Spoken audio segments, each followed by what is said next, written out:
Just yesterday, Oculus had their gaming showcase where they announced a bunch of new games and new updates to current games. In this video, I'm going to give you a recap of what those are.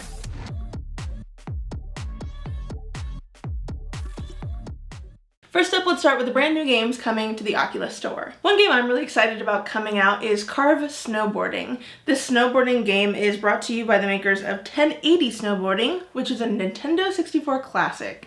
Personally, I grew up with Shaun White's snowboarding on the PlayStation, but I've been wanting VR to have a snowboarding title for a while, so I'm really excited to see what this looks like. Even more so, I'm interested to see how it will work with the controllers, how you'll control your movement going down mountains and navigating treacherous paths. Also, a big highlight is that you get to pet a dog. That definitely stood out for me. That title is releasing later this year. Launching today is Wraith The Oblivion Afterlife. This game is an exploration horror title set in the world of darkness where you play as a wraith and you have to uncover a mansion's secrets. This one honestly sounded terrifying. If you are a big horror fan and you think you can handle it in VR, this game is out today in the Oculus store. The creators of Arizona Sunshine are bringing a new game to the store called After the Fall. You'll be fighting undead in this post-apocalyptic world as you traverse LA covered in snow. After the Fall's apocalypse seems to have happened in 1980s LA, as the game is riddled with retro elements and features synth music. This is going to feature up to a 4-player co-op, so you'll be able to fight the undead with some of your friends. That game is launching later this year. One totally new title that I didn't expect is Star Wars Pinball. In this game, there will be 8 different pinball tables featuring classic Star Wars references, but also a Mandalorian table, and you'll play pinball. A big thing about this is the environment. You're going to be set in a Star Wars fan cave that you get to customize, and there's collectibles and you can decorate it. Watching the preview reminded me a little bit of playing Space Invaders when I was a kid, so it'll be interesting to see how that plays out in VR and with Star Wars IP. There are also occasional mini games.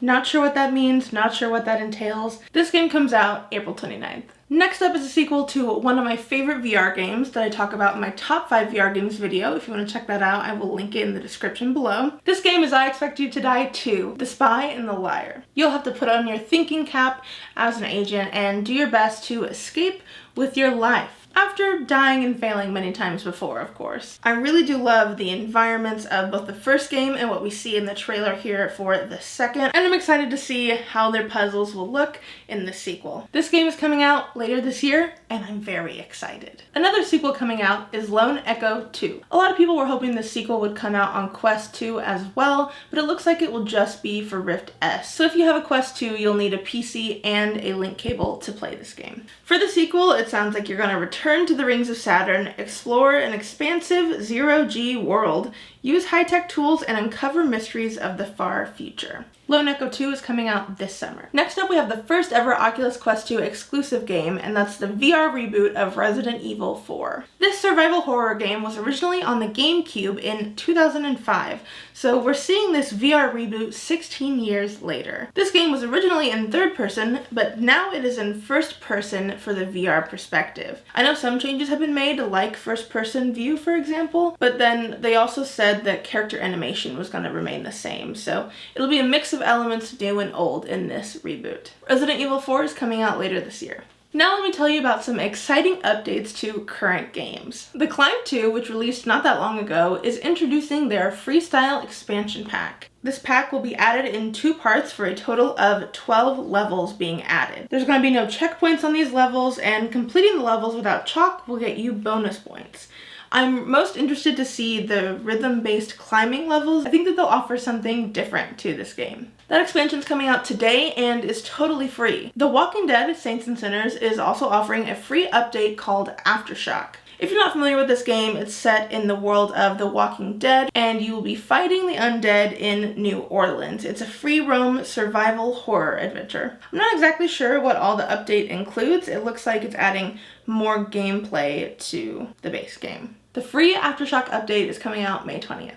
Warhammer 40k Battle Sister now has a new co-op way to play. If you're not familiar, this is an all-action shooter game. It claims to offer a gripping, action-filled story spanning the galaxy where you battle against the hideous forces of chaos who threaten the future of humanity. They are introducing co-op and 2 brand new maps, and they're also going to be offering cross-play and cross-buy. That's already out, so if that piques your interest, you can go check it out. Next, we have an expansion for Pistol Whip, which is a game I talked about in my Beat Saber Alternatives video. If you want to check that out, I have linked that below. This expansion, called Smoke and Thunder, tells the story of 2 sisters set in the Wild West. It's a 5-scene, narrative-driven, action-packed campaign that will be added to Pistol Whip. This update is also going to release with something called Concierge that unlocks complete customization for players, so you can customize weapons and modifiers for every level.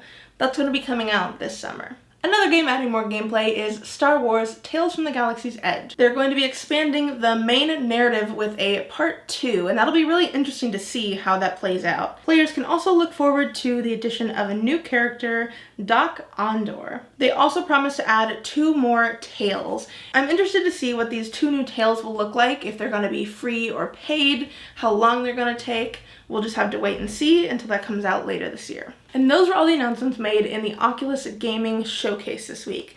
I hope that this video helped give you more insight into what these games are if you weren't familiar with them before, and gives you something to look forward to. Comment down below what game or update you're looking forward to checking out the most. Personally, I'm really excited to see what the updates are going to look like for Star Wars Tales of the Galaxy's Edge, but also very excited for the new I Expect You to Die title, and in checking out the new snowboarding title. If you enjoyed this video, make sure to give me a thumbs up down below and subscribe for more VR content. Hit that bell button to make sure you don't miss a single one. Thanks so much for watching, and I'll catch you next time.